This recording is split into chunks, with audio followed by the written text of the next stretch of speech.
Hi, welcome back to Notes to Self. My name is Melanie. And I'm Corey. And if you don't know who we are, we were both born and raised in the AUB, or the Apostolic United Brethren, which is a branch off of the mainstream Mormon LDS Church from 100 years ago. Well, about 70 years ago. We were both born and raised in the AUB. I was raised with 4 mothers and 34 brothers and sisters. I was married a week after I turned 17 and had 3 children before I was 24. I left the AUB when I was 25 for good.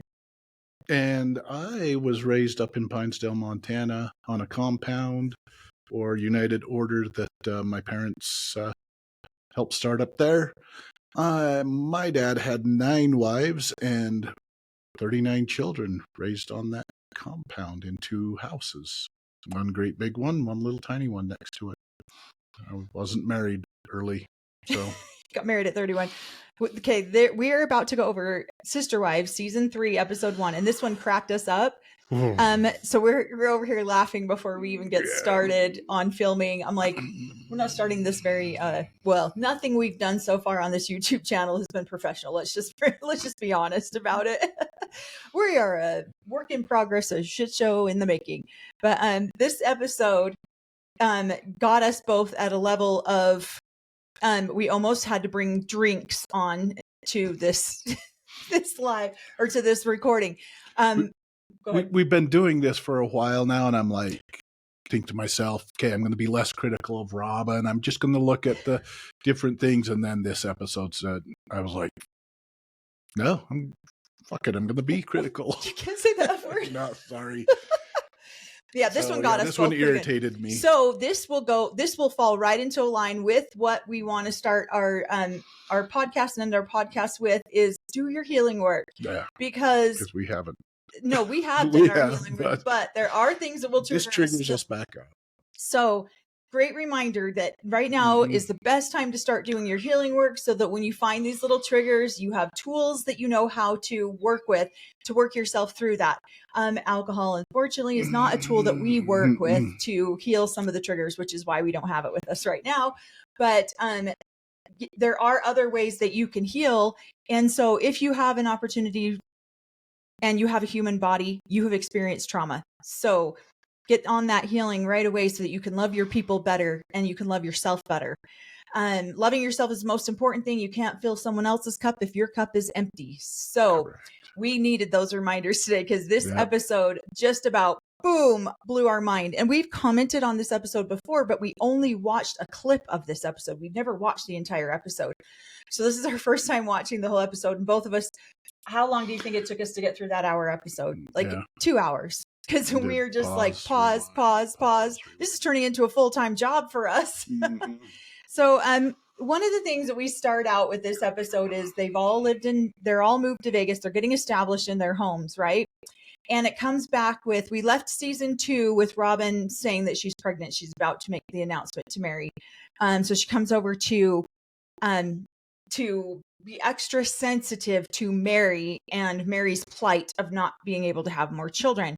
The thing that I found interesting about this, now you're going to listen to me through this entire episode, but you're going to watch Corey's face because Corey's face is going to be way funnier than anything I have to say about this.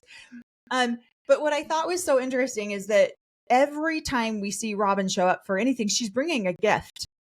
And now this can be misconstrued or misinterpreted by people. And it also can be exactly understood by people. There are women in the Polygamous group that I'm very familiar with, who feel like they should show up everywhere they go with a gift or an offering. It's almost like a peace offering as you're coming through the door, if you will, where they're just like, I'm about to give you something that you're not going to like be super appreciative about. So here's a peace offering before I even bring it. And so I find that interesting. Did you ever have any moms? It's her offering upon the Sister Wives altar. She's got to put an offering upon that altar every time. So no, I don't. No. We'll get there. We had characteristics, but man, we did not have this version of a Robin in our family. House. Oh, I absolutely did. Yeah. I had another mom who was Robin to a T. My siblings might disagree, but It was hard. It was really hard to deal with. So I just noticed that everything that she shows up to, she shows up with a gift. So she brings Mary this gift to talk to Mary about this extremely sensitive subject that, oh, by the way, we're going to film it all. So I don't know if they had a conversation beforehand. It didn't appear that they did based on Robin's reaction. But I just thought it was interesting that she's going on and on and on and on about how sensitive this could be for Mary and how she's such a good sister wife because she's going to be so attentive to this.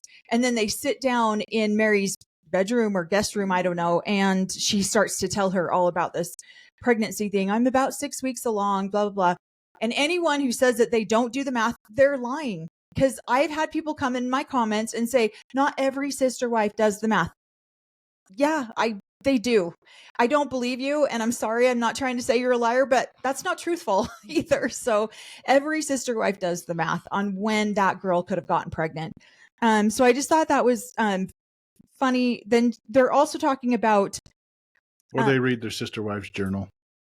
Well, that happens too. Sister wives read each other's journals. We're not saying that's what happened in this episode, but that has happened. Yes. One of the things that they talked about is Robin getting an ultrasound and to find out the gender of the baby. I thought that was in the polygamous group because Robin has never had an ultrasound before. That is very common. Most of us never do get ultrasounds. We have our babies at home. We don't get ultrasounds. I did not get an ultrasound with my first 3 children. You just find out when you have the baby. And it wasn't until this guy cannot wait till Christmas morning. So he has to know what his presents are right now. So we had to go get an ultrasound like as soon as we could with our first. Well, it's because we had insurance and it came as part of the, maybe we did pay for. No, we paid for it because you were just like, we're going right now. But within this community, anything that's costs more money, which would be the ultrasound, usually that would be considered an extra, not a need. That would be a want or an extra, and that would not be something that you would take grocery money to spend on getting an ultrasound. Yeah, especially when you have such a large family to take care of. So right. And you can just wait till. I mean, there's a million babies all around you. You're going to be able. Somebody's going to have boy clothes if you need boy clothes. Somebody's going to have girl clothes. Nope, she's excited to go shopping. She already said that to Mary right there in the thing. So go shopping. Yeah, like in the first 10 minutes, she's so excited to go shopping. She shows up with a gift. I'm like, this woman, based on what we know now, clearly has a shopping addiction. She gets her dopamine hits from shopping. And this is why I think that Janelle is kind of more.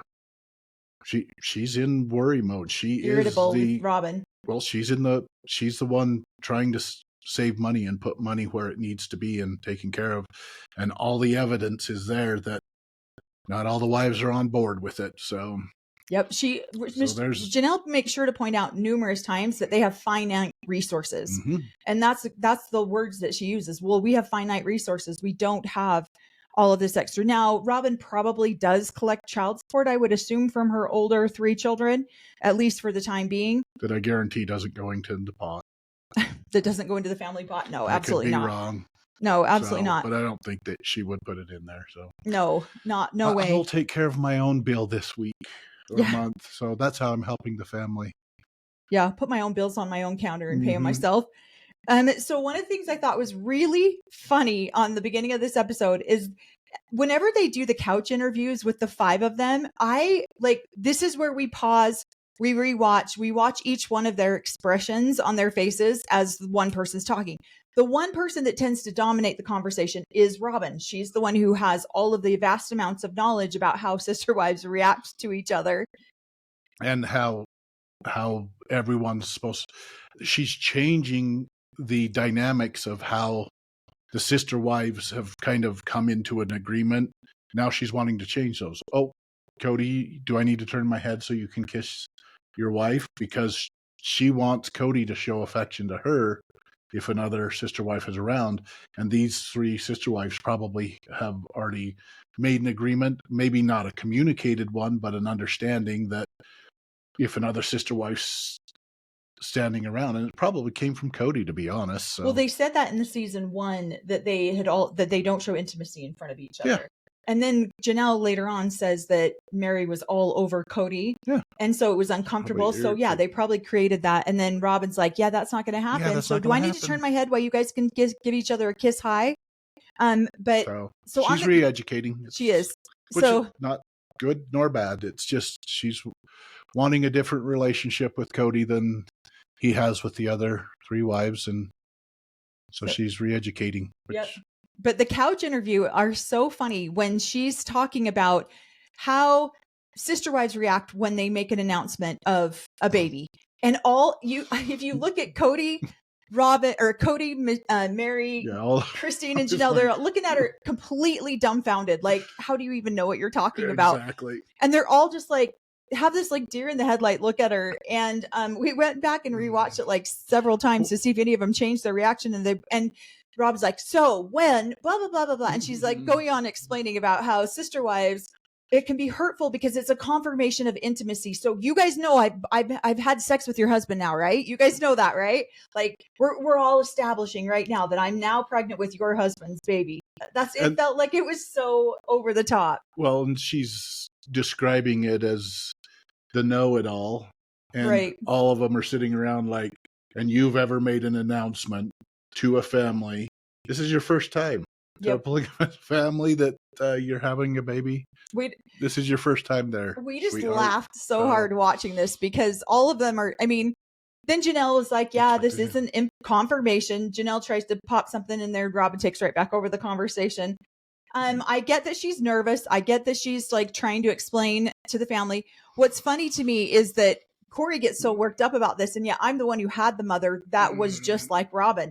And I remember when she made the baby announcement to our entire family, and no one, like all of us teenagers were like, you got to be kidding me. We already can't afford what we have. How in the hell are we putting another child into this situation? And so I feel like the first 20 minutes were all about Robin making this announcement and how are the kids going to react. And now, of course, it's all about her and her reaction, not about her exciting news and how the kids aren't that excited. You see it all over the kids' faces, how upset they are. And I guarantee you that's what's going through their brain is we can't even afford what we have. How are we adding more? Well, they have just been completely disrupted from a lifestyle that they used to have, that they were comfortable with. Yeah. They have been uprooted, moved down there to trying to figure stuff out. And the only ones that are, everybody else is in confusion and trying to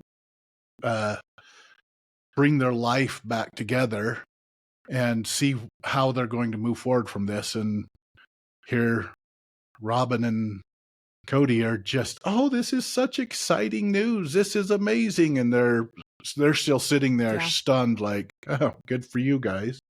And well, that's not the reaction we wanted. We wanted them to be excited as we are of doing this. No, we're not. So. And I love Janelle's reaction to like Christine.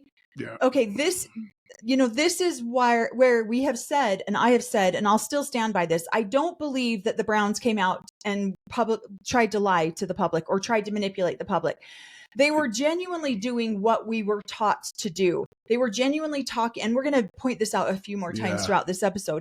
But with Christine, her initial reaction, even though I'm sure she was stunned and she was upset, her initial reaction is, I'm supposed to be a good sister wife. I've been being told by Cody for the last 2 years, you're not being a good sister wife to Robin. So what does she do? She jumps right in to be a good sister wife and go hug on Robin and say, oh, congratulations. I'm so excited for you, because she's been browbeaten for the last 2 years about being a good sister wife to Robin.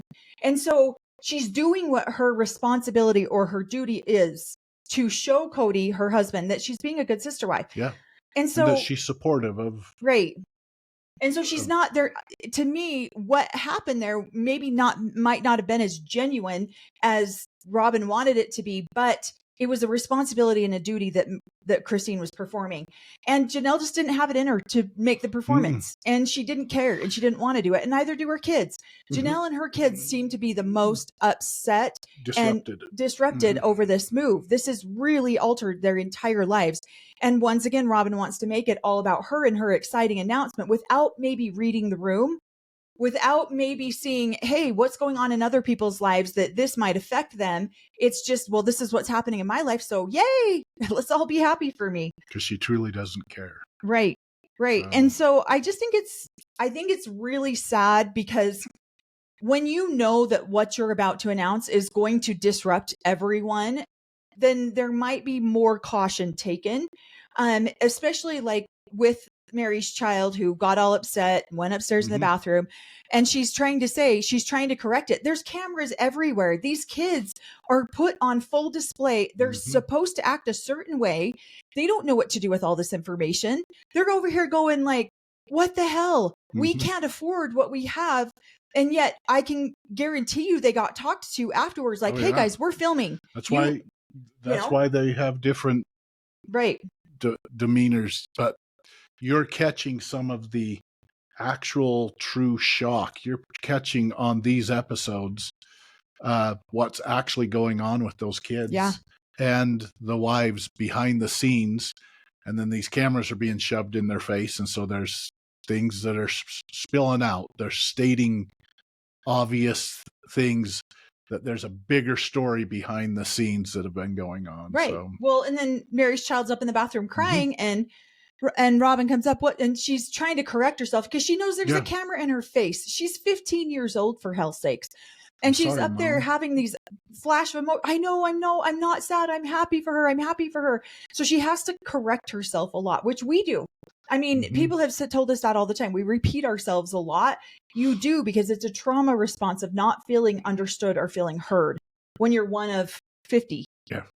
Well, and when you're also, so this is going to be coming probably more from me growing up as a kid, but when you're a young adult or a teenager, that this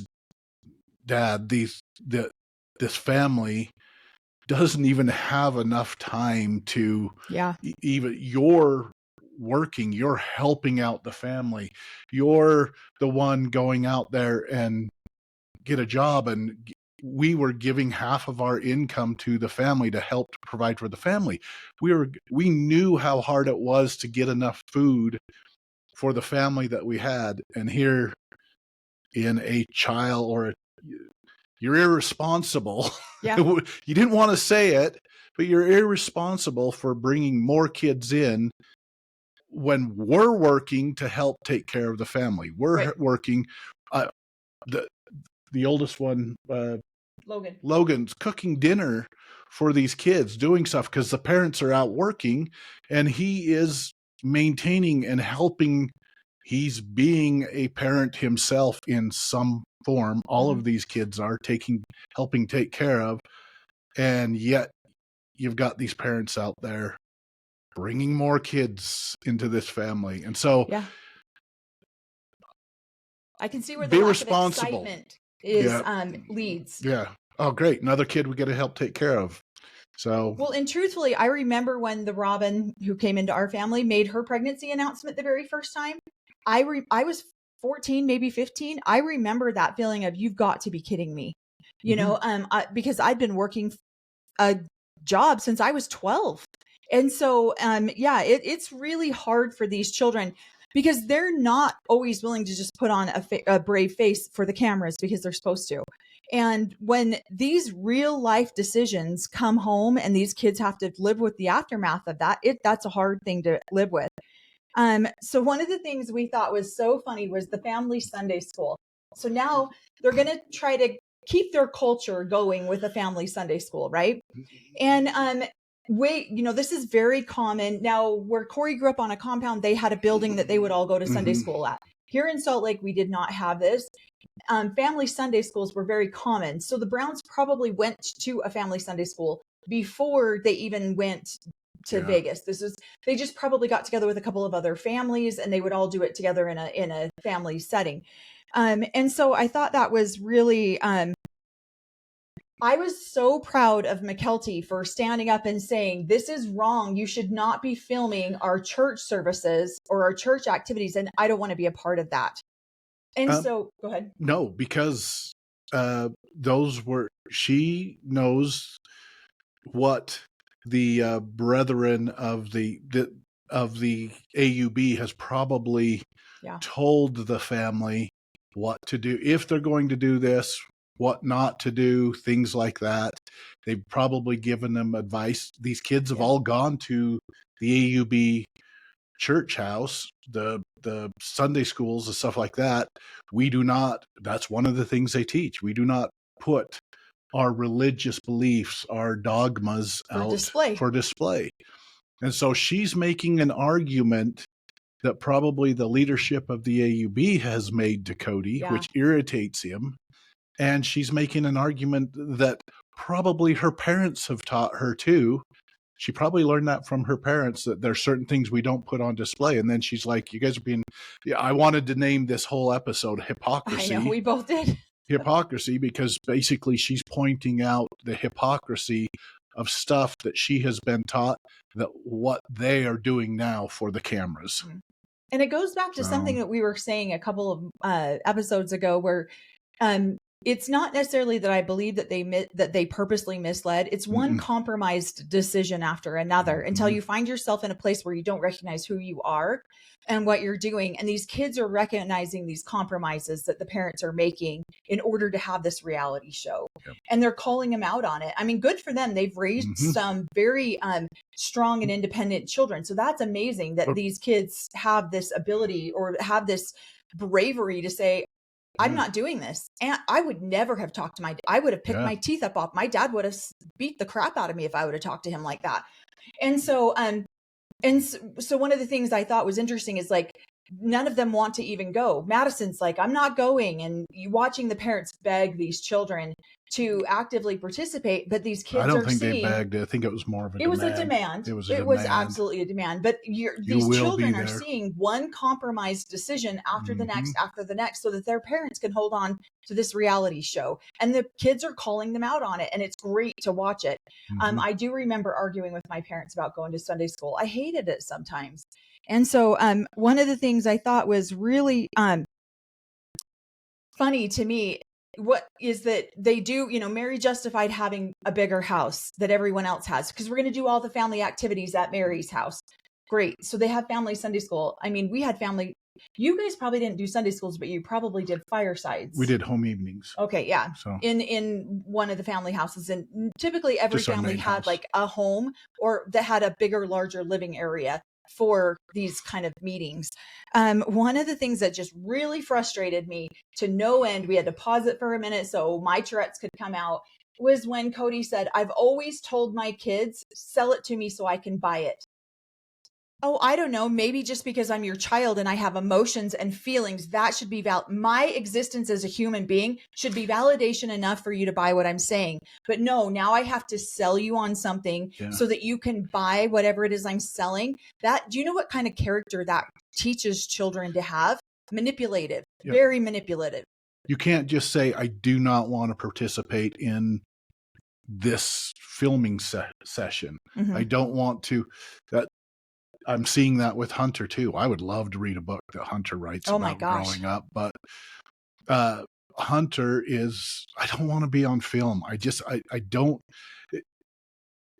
don't want to be disciplined on film. That's what I felt like. Oh, great. He kind of does can you come down and talk? Oh my gosh, this is something that we did as kids too. Parents want to talk to you. We're getting disciplined for something. And so then to have him come down, well, you need to, here's some options of different things. I don't want to do it. You need to. So something's got to change. No, just let him integrate acclimate, slowly. Yeah. Maybe not make him be on camera when he doesn't want to. Give them a choice. You sit there and teach that we fought a war in heaven over the right to be able to choose, to have the free agency to choose.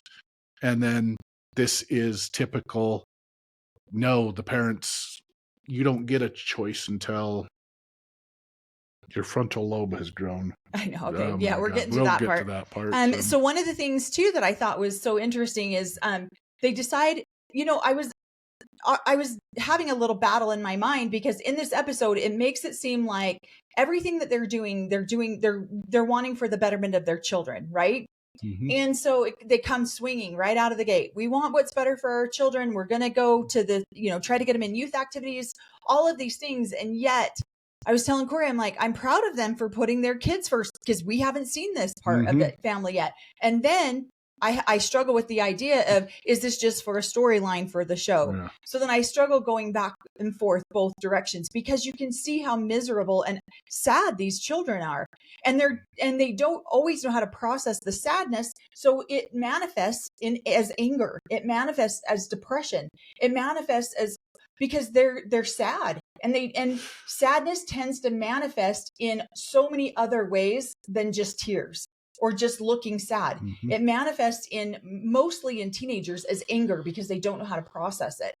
And so I found that I kept going back and forth wondering, is this a storyline or do they genuinely care? I feel like Janelle genuinely advocated for her children so much more in this episode than I have seen in other seasons. Now she's like, no, my kids are miserable and they need something better. Well, and one of the things that she says in here, that this is what you're seeing that's going on behind the scenes. She's saying it that this is, you guys say this is a democracy, but I'm getting outvoted every time. Yeah. I guarantee she didn't want to be packing up her kids and moving. Well, she did, remember, because she was like, we need to get out of here. We need to leave right now, because she was terrified about him being, and so I think that's what I was surprised, that she had more of the paranoia than the other wives did. Do you remember that? When they were moving? And she was like, just get your stuff, get it in the car and let's go. So she almost went paranoid, where the other adults didn't seem as paranoid. Yeah. But did she really want to move? No, I don't think she did either. And I think she's seeing what disruptions it's having to her kids. And she's like, did we do the right thing? Right. Oh my gosh. So second guessing everything that's going on. And then now, not only is she displaced, but she's lost what's been super important to her, and that's her identity, which is a job, being a producer for the family. Right. And so she's having to re-identify herself. All in front of cameras. And some of the things that they're saying, well, this is a conversation that needs to be happening off camera. Yeah. Because this is going, so she keeps reminding them those conversations that should be having off camera versus everything that needs to be on camera, because Cody and Robin are superstars. So they're actors. One thing I wanted to point out too is when they went to meet with Pastor Ray, and they're talking about integrating their children into having, activities with like-minded children, had like-minded values. And I watched each one of the wives' expressions during this, conversation. One thing that stood out to me is Christine's reaction. And she was like, this is not right. No disrespect to you, but this is not right. And I really wanted to point out, when you are deeply raised in a cult, the way that Christine was, and Christine was raised at a level that none of the other wives were, or Cody was. Cody was obviously raised in the LDS church, but Christine was raised. Mary and Christine were raised. Yeah, but even Mary, her parents didn't join the Polygamous group until she was older. Okay. So Christine is the one who really was like, from birth, like deep us. sunk, over and over. And so she's like, this is wrong. This is not our church. And this is part of what we were saying. We've said in multiple videos that when you are raised in a cult, it alters your brain. This has been proven, scientifically proven, that it alters your brain in a way that almost cannot be repaired. This is a manifestation, in my opinion. I'm not a health expert. In my opinion, this is a manifestation of that, because the only thing that is true is the thing that you were taught. So you cannot go anywhere else. You can't go to another church. You can't, and heaven forbid you put your children in front of other teachings that would not be correct, because that's how deep it like rivets into your brain. And so I thought that was really interesting, because the way she was saying it, she had like a level of panic in her voice. Like, this is not our church. We cannot let our kids come here. We cannot let our kids be a part of this. And that, to me, I just wanted to explain that, because I've said that a few times. And she describes it amazingly, the way that AUB and people who grew up in the AUB, this is how we were raised too.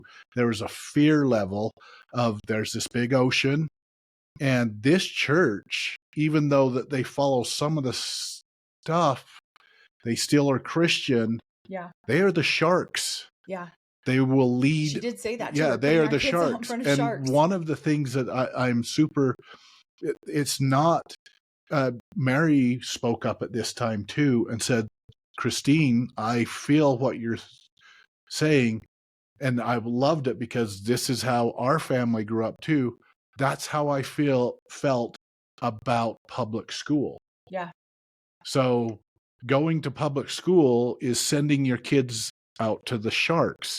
Going to this new church is sending it out with the sharks, those who want not just to swim with you, but to destroy And your eat you. children. Yes. And so it was amazing that she used that. No offense to you, but you're a shark. Your belief systems are a shark. Yeah. And Mary's pointing out, yes, and the public school and what they teach there are basically teachings that are going to destroy our children's belief system or change our children's belief system in the way we want them to grow up and to believe. Yep. So I totally agree. And this is what's so hard when you have this kind of, like Janelle said, democracy, she's going to be outvoted, is because some people will see things certain ways. Some people see the dangers in certain things that you don't see, and vice versa. And we are literally taught that the world will eat you alive if you go out into the world. And so this is where you're seeing the panic on Christine, is because she doesn't want to put her kids in the danger of it. To her, it literally feels like a life or death moment because she's serving her children up to sharks on a silver platter. Pastor Ray's really nice guy. Yeah. I have nothing against him and everything, but he's a shark. Right. So right. he's going to lead our children away from our beliefs. So yep. And so I definitely understand Christine's concern. I felt the same way when I first joined the Mormon church. I went there and I'm like, these guys they don't know what they're talking about. That's not how that is. That's not how that is. And it's because what we're taught is so black and white. There is no gray. There is no middle. There is no compromise. It's this or nothing. Yeah. And so there's no way to really compromise and go around it.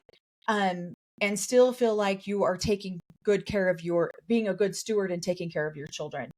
And so I really wanted to point that out, just how deep that rooting goes. Now, obviously, at this point in time, we've seen, that's what I was just gonna say. Now, obviously, we've seen Christine adjust and change to that. She's now almost completely flipped to where every one of them have changed. Right.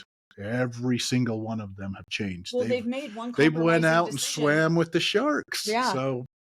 And so what? Okay, so from another the AUB point of view. Yeah. Mm-hmm.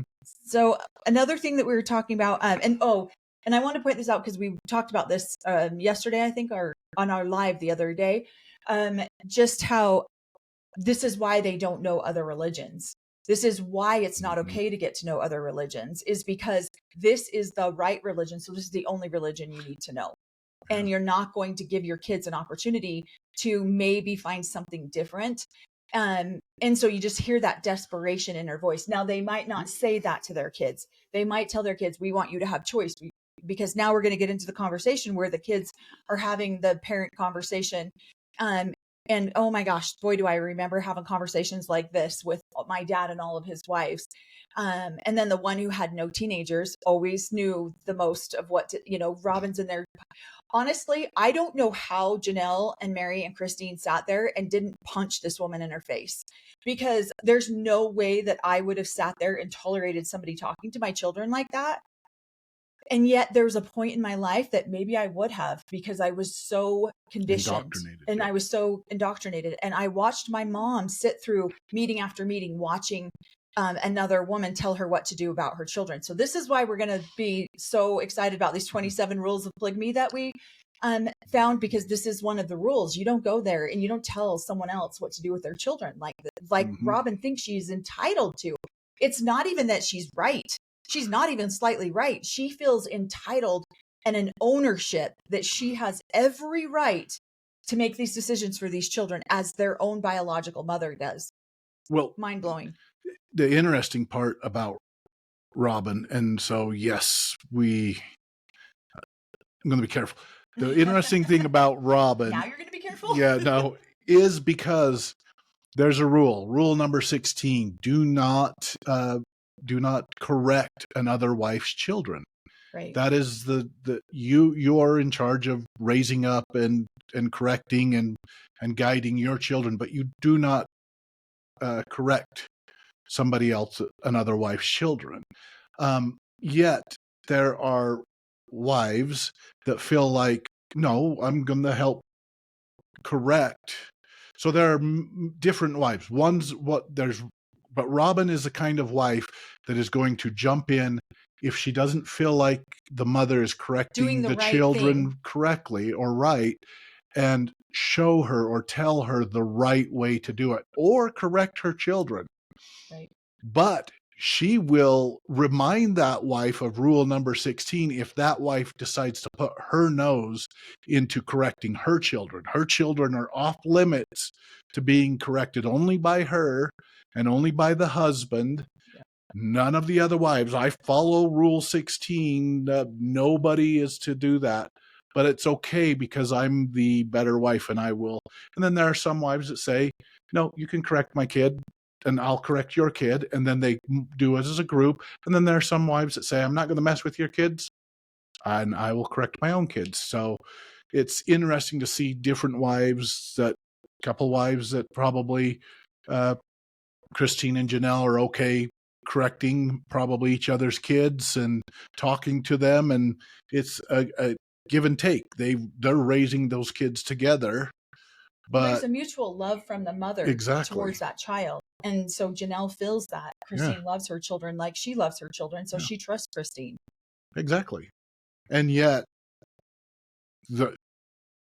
Robin won't let those kids be babysat by the other wives. Robin will not. I haven't seen the other wives. Maybe we'll see, but I want to see one of the other wives discipline her children and see how she handles it. But she's okay to get in there and throw in her 2 cents worth and discipline those kids of, you will listen to your father. You can have a choice when your frontal lobe is grown. But just irritating the crap out of me because she doesn't have one kid sitting there in that meeting. Right. But she's sitting in that meeting, putting her 2 cents in and her emotions, snapping back to those kids. Well, so her emotions are all over the place. And I get that she's probably early on in her pregnancy, so her hormones are all over the place. But she's like, she goes from angry and pissed to emotional and crying. So she's all over the place. And these children, teenagers, are just sitting there flip-flopping with her emotions. Like, what the hell? And Cody needed to step in and regulate what was happening there. One of the things that I thought was really interesting is watching the dynamics between Maddie and Robin switch. Because at the very beginning, which is what we've said when we watch season 1 and 2, that relationship won't last. Yeah, because Robin is sucking up to Maddie, trying to get in good favor with Maddie, trying to get in good favor with the other girls. So in this episode, you'll see Robin be playful with McKelty now, because now Maddie's wising up to what's happening, and McKelty's not there yet. So she just moves from one daughter to the next daughter, and so that she can have these, friendly relationships, so that she's not always on the outside, if that makes sense. So we're watching the way. I was so stunned when Madison's like, I don't like our church. And then when Robin came at her with such venom, and it was like, choose your church when you're 18. When you're adult. She didn't even say 18. She said when you're adult and your frontal lobe, so that she can say later on, well, your frontal lobe, what the hell does that mean? Well, your frontal lobe isn't developed yet. So she didn't even say 18. She said when you're an adult. But now, if I was Madison, and I was in Madison's place, and I did have a mother just like Robin who did this to me, I remember being stunned when she talked to me like that, because wait a minute, I thought we were best friends. I thought we were girlfriends, and now all of a sudden it's like she turns on her, and Madison doesn't understand this. So everyone's wondering, why are these teenagers so angry? I mean, we could give you a list of million things just on this episode alone as to why these children are so angry. And I love that they are as outspoken as they are. I do appreciate that, because, and some of them are just like, why, like Hunter, why bother saying anything? It's not going to do me any good. So I was really proud of Janelle for how much I felt like she did stand up for her. And And at one point, she says, why this isn't a democracy, or this is a democracy, I'm going to get outvoted. And the way Cody reacted to this, he like literally throws his body and like, oh my gosh, here we go again. And my interpretation of this is he knows Janelle, because Janelle said, I'm going to do whatever. I'm just going to say whatever. I don't want to argue. It's not worth fighting. And so that's a clue for him to go, oh, she's going to go home and do whatever she wants to anyways. So in these family meetings, Janelle's going to say whatever she needs to say just to try to keep the peace. But then she's going to go home and do what she needs to do with her children. And this is extremely common in polygamy, especially for women who have their own homes. Maybe not so much for people who all live in the same home. But when you have your own home, go to the family meetings, say whatever you need to say, and then go home and raise your children the way that you want to. And this is a big complaint from polygamous men, that their wives do this. But when the men undermine the wives in front of all the other wives, what other choice do they have?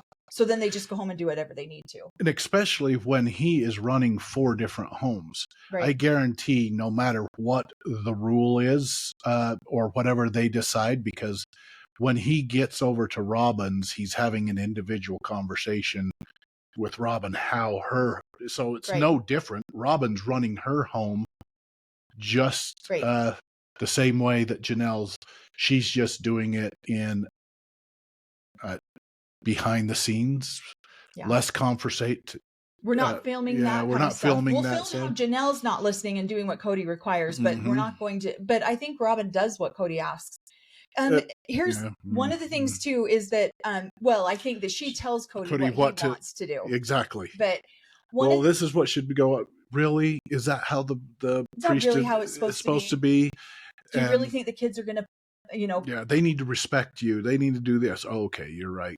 One of the things I wanted to point out in this part of it with Janelle going, okay, fine, whatever, just go home and do whatever she wants.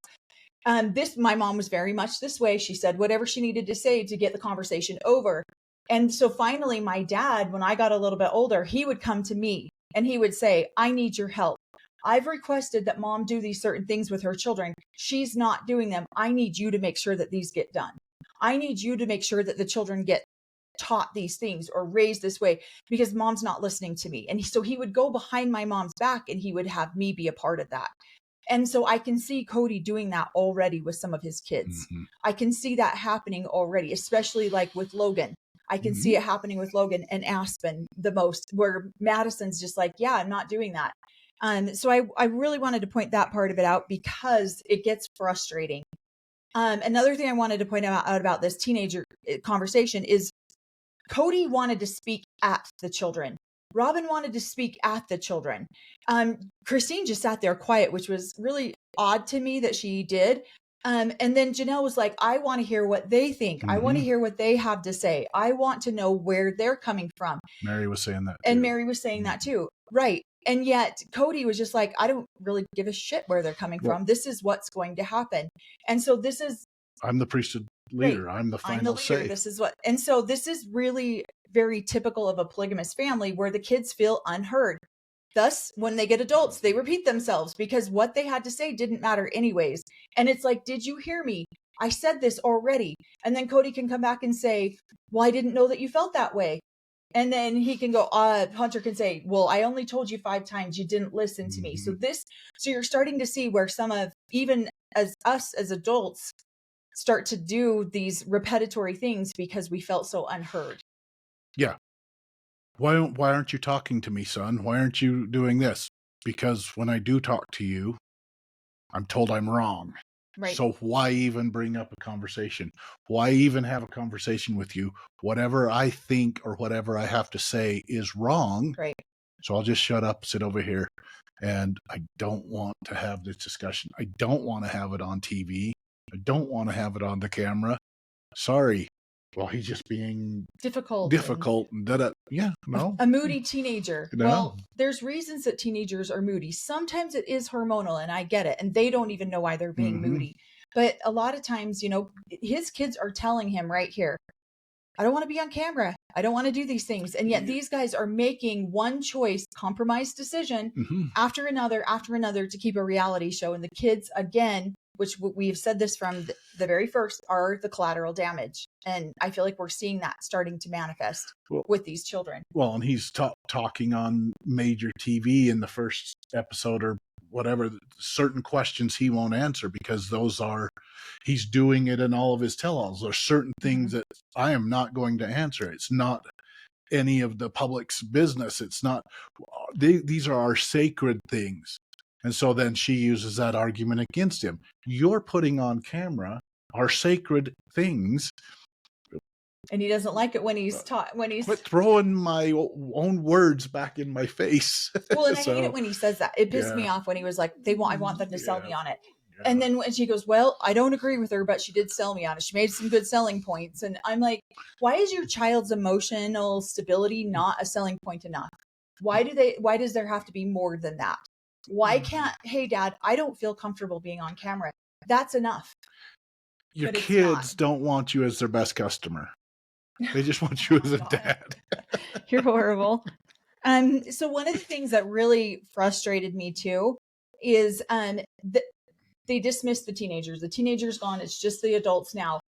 And Robin is like yelling at these adults and she gets all emotional and she's like, we can't let our children be led astray, blah, blah, blah. And Janelle's looking at her like, you're ridiculous. Like, and so to me, give it 16 episodes before you're taking your adult children to a Christian church. Let's see how that works. So, well, and I can see this from both perspectives. I can see that Robin probably genuinely felt that fear, the same fear that Christine felt, in the fact that we can't just let our children they need structure, they need guidance, they need discipline, they need whatever. They need their spiritual path opened for them. And yet at the same time, now knowing what we know about Robin now, and her opportunities to film things, it makes me wonder if the over dramatizing of this situation was for TV, and where she's like, no, this is so important to us. It's like she's sitting there and it almost, I get the impression from her that she's the only one that takes this lifestyle seriously. What is wrong with the rest of you people? And I'm like, okay, these people have been living this for 20 years now, and you just got here, little miss. So probably sit down. And, but it's just interesting to me that she is so emotionally invested in the well-being and the guidance of the children's spirituality. And yet, little miss, you're the one who had to get pregnant before you got married. Now, there are people who repent of egregious sins. And there are people who go out there and they do these things and they repent and they try to make their lives better. And I understand that. And I don't want to hold Robin's pregnancy over her head forever. But you can't sit there and shout out or talk to these parents as if they don't love their kids already. And you're the only one who knows how to love them at such a deep spiritual level. What were you going to say? No, she's putting herself. It's obnoxious. She's been through the sin, so she knows what's to look for. And so she's going to guide. You guys have not been, you guys have had it easy or lived righteously or whatever it is. She's a hypocrite. She's a hypocrite. She's sitting there telling these kids and these other wives on how to live when she has never even lived it. But she is the most important, the most enlightened. Well, I think part of the problem, the reason it's hard to take her seriously is because she did have a baby out of wedlock. She did do all of these things. And maybe she repented of that. But then she comes in and takes these highly sexualized photos with her and someone else's husband. She's an engaged wife at this, or an engaged girlfriend at this point. And she comes in and she takes these highly sexualized photos of these children's father. How are they supposed to respect anything that she says? How are they supposed to look at her and say, oh, I understand that you did these things. Maybe you've repented. Maybe you're trying to be something different. Oh, and then you're leaning up in a highly sexual way against my father on a car. Those kids have just moved her 3 times. They've seen those pictures. Right. And they've seen the pictures of their mothers getting married to their dad. Yeah. And now they see this young lady coming in and marrying their dad and stuff like that. And then she can sit there and talk about chastity and And so it's hard to swallow. It is. It's a like huge hypocrisy pill that's hard to swallow. Yeah. Yep. And then you're going to sit there and chastise us because we want to go to a church this or go hang out here. We're trying to get our lives reorganized, and it might not be with who's down there, and that's what her family. Right. So right. Yeah, because it's only Robin's family is the only family that lives in Vegas at this point. And so it's very they're struggling, and it's hard to take anything that she says seriously. And this is where, again, I come back to the point, do I think the Browns came out and tried to deceive the public? I don't. They don't see the hypocrisy. I don't think Robin sees the hypocrisy. I don't think that here she is preaching to these 15-year-old girls about covering their bodies, about being moral, about being chaste. And yet the things that she's done in her life are different. She did get pregnant. She is sexualizing photos of their dad. How do you take that kind of photo, have it hanging in your bedroom, and then turn around and tell some girl, put some clothes on? And so it's hard for these teenagers to see these kind of things that maybe the public's not seeing because it's not being filmed, but these teenagers are seeing it. Exactly. The adults don't see the hypocrisy. They've grown up in it. It's hard for them to see it. It's the people who are seeing the hypocrisy that's going on are those kids, and they're fighting. Some of them are fighting against it. Some of them are just, they don't want to deal with it. One's like, the older son, Logan's just like, yeah, whatever you guys choose, but we want to just socialize. Hunter's just like, you know what? I don't even want to be on your camera. So I don't want to do it. And there's some touching moments that Robin's kids are not having a hard time with this move. They've moved down around the family that they knew, grandparents. Right. They have a social life. They have a social thing there. It's only the kids from the other three wives that are starting over again. They were put in public school, taken out of private school, put in public school, did a half a year, pulled down there, put in public school again. And so they're struggling. They're working through this. And major life adjustment. Yet Robin's going to tell them how to do it. Be more like my kids. Well, we don't have family down here. Right. Well, and I mean, literally, we wanted to name this episode Hypocrisy because now we're almost to the end of this episode where now they're going to have a pool party. And one of the things that Cody says is that he's very, you know what? I forgot. I wanted to go back to this too. It just brought it up. One of the things that Cody says while they're talking to the kids about going, because the kids are saying, why can't we just go to the local Mormon church? And Cody was like, I was raised Mormon. I know the severity of the judgments that are coming towards you. This is very true. We live in a highly dominant Mormon neighborhood. No one was allowed to play with our children. And as much as Mormons want to say that they're as inclusive as they are, they're not. Not when it comes to polygamists or polygamous kids. And we've expressed this on some of our videos, the concerns we had when our children wanted to hang out or date polygamous children. Yeah, we're just as big a hypocrites. we do. We understand that concern there. Yeah. But that's why he doesn't want his kids to be shunned. Mm-hmm. And so now they're at the pool party and they're trying to invite these other kids to come and be a part of the pool party. And Cody says, there's boys, this is a co-ed party. There's boys and girls here. This feels on the fringe to me. And so I'm thinking to him, are you the hypocrisy? Because now these neighbors, Mormon, whatever they are, they're bringing their children to a pool party with a man who's got 5 wives sitting there. And their concern, 4, because there's 5 of them. Sorry. And so their concerns are valid too. So of course they're going to be concerned. I loved it when one of the moms said, yeah, Logan looks like he's sitting out there with a harem of women because there was all the girls. And it's uncomfortable for Cody. And yet here, the judgment that Robin has towards the church and that Christine has towards the church, but they don't want that reflected back onto their own children. Just like we have expressed the hypocrisy that we have felt doing it too. It's hypocrisy we grew up with too. Yeah. And so I thought how one more time that Cody doesn't see the hypocrisy in what he's saying, because here he's having a co-ed party with teenagers who are vulnerable to seeing that this man's got 4 wives.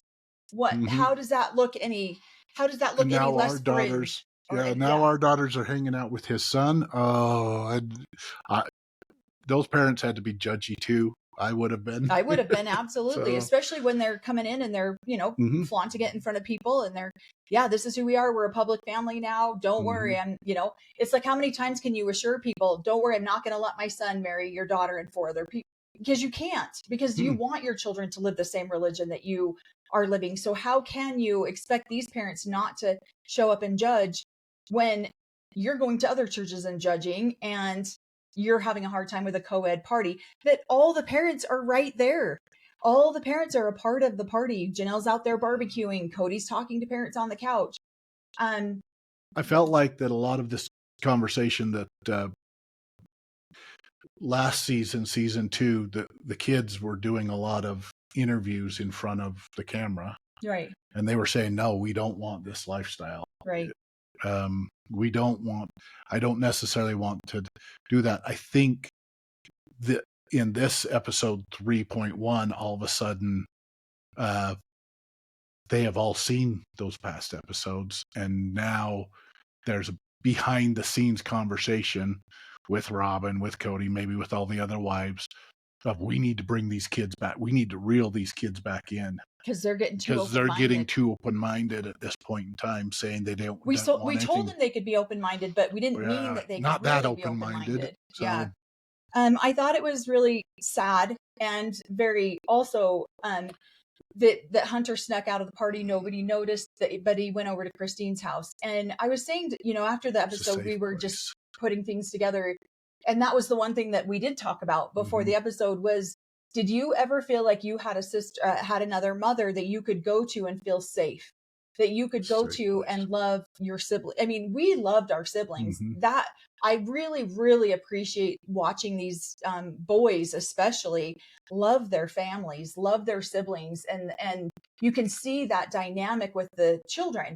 But I was saying to Corey, did you ever have another mother that you felt safe enough to go to, especially at 15? And I didn't. There is no way that I would have had another mother that I would have even remotely felt safe going to. Yeah. Maybe when you were older. When I was older, maybe when I was younger, as a teenager, my safe place was outside the home. Right. That's where my safety was. I'd just go out we lived in a mountain. We lived in nature.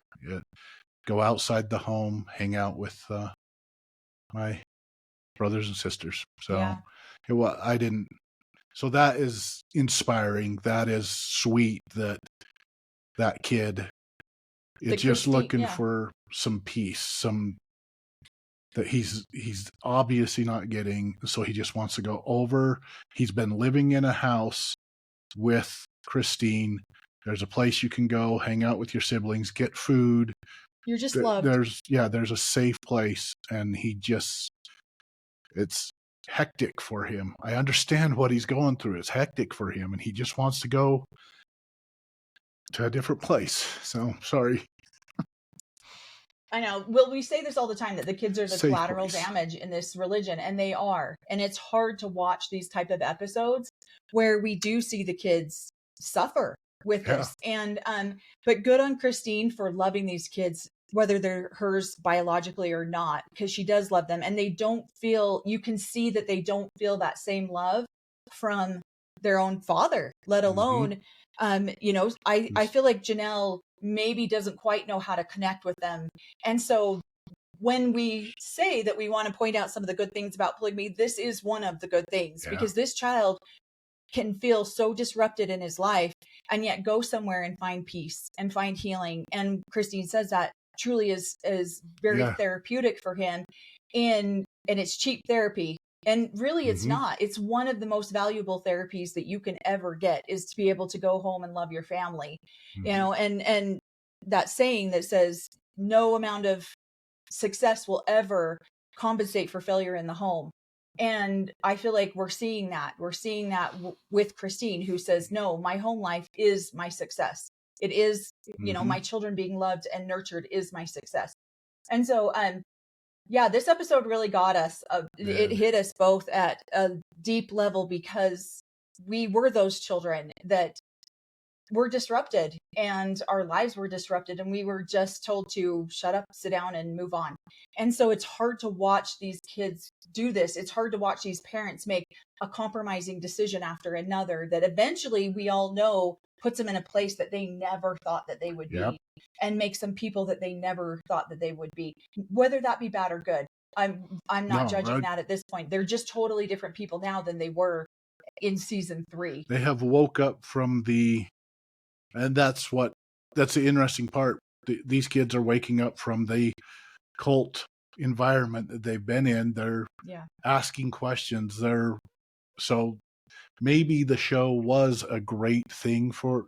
There's some harm you can definitely see, but it's also a great thing where these kids can wake up and aren't a part of this cult mentality that we've all grown up in. So that is the end of episode 1. Again, I feel like it's so important on every episode that we do mention, do your healing work, do your work, because it's moments like this where we find those triggers that we're like, oh, there's an unhealed wound we can work on. Oh, and so watching this show, I know you guys are all so sweet to us, and you're all so worried about our mental and emotional well-being during this process, but it has been very therapeutic for us.